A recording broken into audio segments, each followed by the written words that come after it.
Consumer rights. God gives you so much stuff for free and you disregard it, you're going to rule God out of the picture. Why should anybody care about what happens to musicians or artists or what happens to capitalism in general? Because capitalism does have an evil side to it. It was exploited in China when all these corporations went over there to exploit people, and were keeping a blind eye to how the Chinese people were, how the Chinese government was treating their own people, and just taking advantage of all that extra labor that we're getting a lot of free benefits from, so that they could get a lot of profit out of them. And when COVID hit, we were unable to provide for ourselves the protection to prevent our old folks, our parents, from dying to COVID. And there are people in the industry who had parents that died to COVID. They need to blame themselves because they created this industry. They're the guys that put their companies overseas to take advantage of Chinese people over there. The whole world did it. I think God gave us COVID for a purpose, to open up our eyes to our own sin. And in a way that was going to convict us, and it had nothing to do with Christianity. It had to do with how we treat each other. To expose that we don't even have the capacity to actually do good for each other outside of religion, outside of belief in God. Whenever you're in it for yourself, you're going to be subject to the same torture that you thought you were escaping by making other people subject to. You're going to experience the same torture. And why should anybody care about you now that you've exploited that you don't care about them at all? So if people say, did Atlas Shrugged? I said, damn right, Atlas Shrugged. Atlas went to China and took advantage of Chinese people, and we're screwed from now on. Okay? See what I'm saying?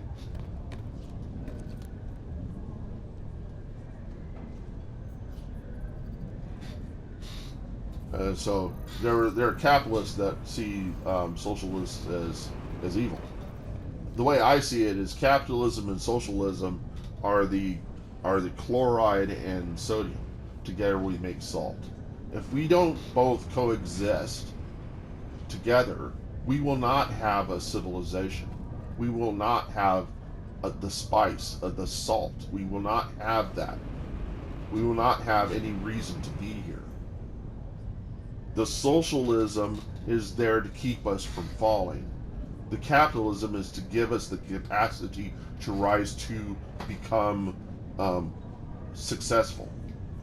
You need the two together. If you don't have them, then there's nothing to catch you when you fall, and all that's at the top are the rare few that were able to stay at the top, and then you just have a lot of disparity in between.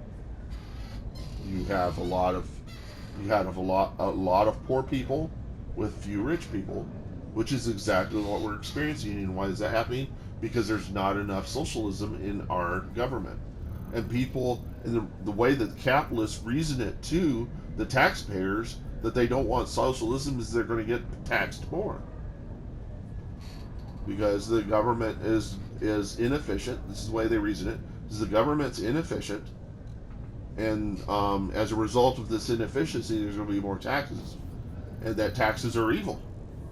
And they might point to Matthew in the Bible that all the Jews didn't like Matthew because he was the tax collector. They don't look into it deep enough to realize that Matthew was collecting money together to pay for the soldiers that would oppress the Jewish people. That was the reason why they didn't like Matthew. It wasn't that it was the taxes. Taxes are a necessary part of making anything of a civilization work, because there are people that can't really do for themselves the way others can. And so you need to have socialism and capitalism. And the worst form of socialism is the one where you're taking everything from everybody and you're distributing it, which is wrong, because then nobody can rise to become a superstar and create patents and copyright stuff and create the things that become used. There's no benefit to becoming capable of overcoming things. And that's what the capitalists are vouched for. But the worst part of capitalism is called the company town, where people end up working for a company that devalues them in the name of profit, and those people can not shop anywhere else in that town and not come in contact with the company that is then going to exploit their wages by charging a high price for. They raise the cost of living, they lower your wage, and you become like a slave. That is the worst form of capitalism. So there are evils on both ends of that. There are good, there are values, but there's also evils. And the extreme evil of each is pretty bad. Funny thing is that my analogy of comparing capitalism to chlorine and sodium to socialism is that sodium by itself is a bad thing. It's an explosive. You throw it in water, it explodes. My dad said that there was a time, I think it was the Great Lakes region, somebody got this great idea to start pouring sodium metal into the Great Lakes, and it exploded. I mean, it was an explosive reaction, and probably made those lakes a lot saltier, because they're supposed to be freshwater lakes, and fresh water doesn't have salt in it. But you don't want freshwater lakes, you don't want salty freshwater lakes. You want freshwater lakes. You don't want them to be salty.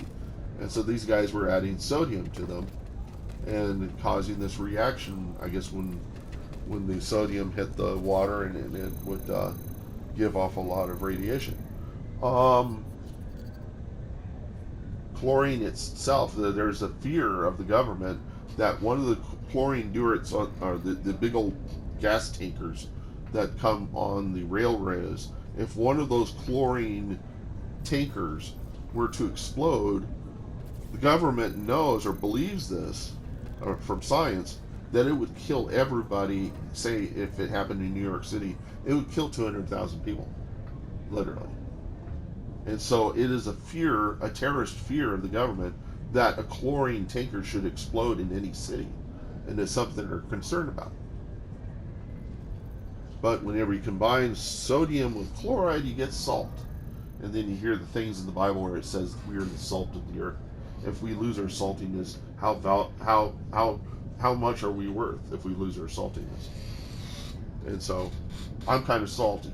In the video games, they say you're salty whenever you start getting aggressive and you start being toxic to others, and people say, "Oh, why all the salt? Why are you so salty? Can't you see it's just a game? Why are you so salty?"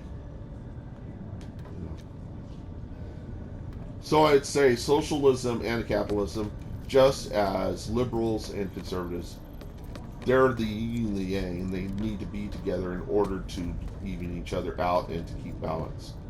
If you have all of one thing, it's like my friend says, too much of a good thing is a bad thing. Too much of anything is bad. So you need to have balance. You need to have all those things. There's no way that you're going to reach a utopian society by having everybody become capitalists. It's not going to work.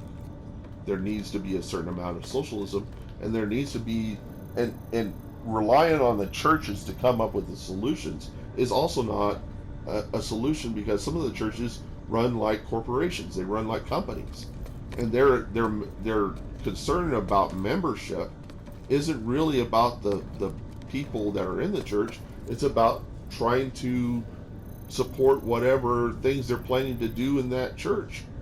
And if the things that they're planning to do is to go invest money and accrue some money, and what they're going to do is build another building, If they're not benefiting society the way socialism is really intending to be there to pick people up whenever they are down and out, then that church is not performing the duty of socialism. And so the solution to that problem is that you can't rely on churches to pick up where the needs of a general people. And it's not, I mean, it may be a great way of evangelizing to the people that you want to be involved with the churches, because they're the guys that are going to provide those socialistic responses. I do believe does need to be Jesus inspired, but I believe the government should be doing it, and I believe the people should be paying the taxes. And if people don't like paying taxes, they should think of it in this way: are you a greedy bastard? You know, are you such a greedy bastard? Why is it that you're so greedy? And it's probably that it's not your fault. It's probably that the capitalist system in this country is so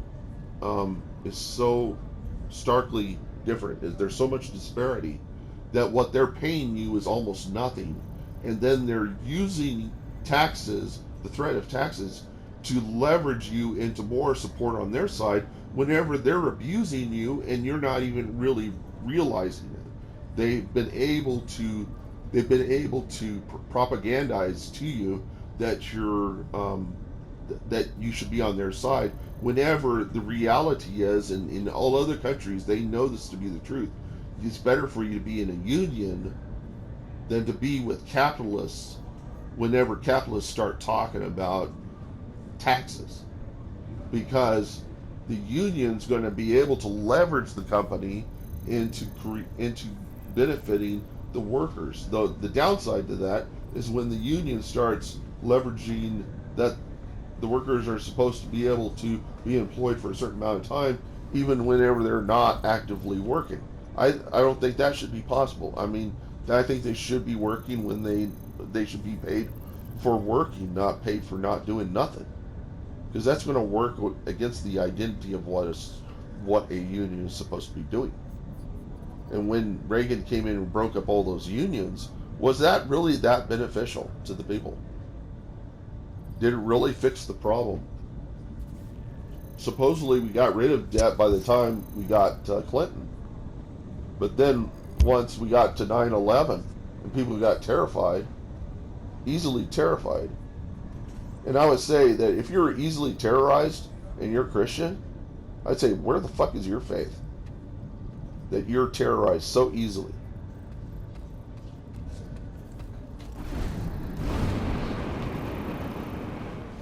I'm going to play the game. But think about it, You guys are just not thinking deeply enough about things. And why is it that I'm the only one in the universe that seems to recognize what's going on?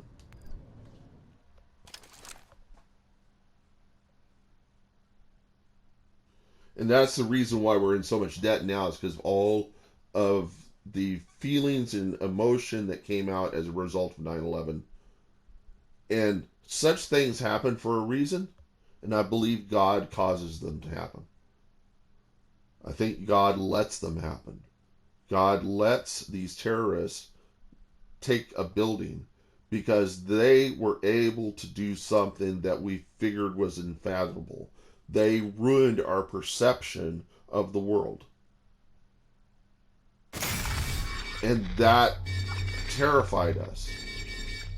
But I would say there's a certain value in that terrorism, is that they were able to point out that we were not secure, that we were not cognizant, not thinking deep enough about where we might be vulnerable. And then we tried to deal with the vulnerability by being hyper vigilant. And we started doing waterboarding the potential terrorists. That waterboarding, as an end result, found out it served nothing. It didn't get us any more intelligence. We were promised that it would give us more intelligence. It had no effect. Donald Rumsfeld said that, justified the whole war on this idea of weapons of mass destruction coming from an informant that later we realized was lying. And I was going, so this informant was lying about, he was lying about the, about weapons of mass destruction. There was no such things. It was because we let a guy, a liar, a hand of Satan, Donald Rumsfeld, come into the administration and have a lot of influence over the creation of that war. We ended up ditching him, but we're still living with the effects of his falsehoods. And why we were so easily swayed? Because we were so easily swayed by the fear, our lack of faith. All of that stuff entered into the creation of the future we have now, where we're $66K in debt per person that we got to pay off because we're just greedy fucks. So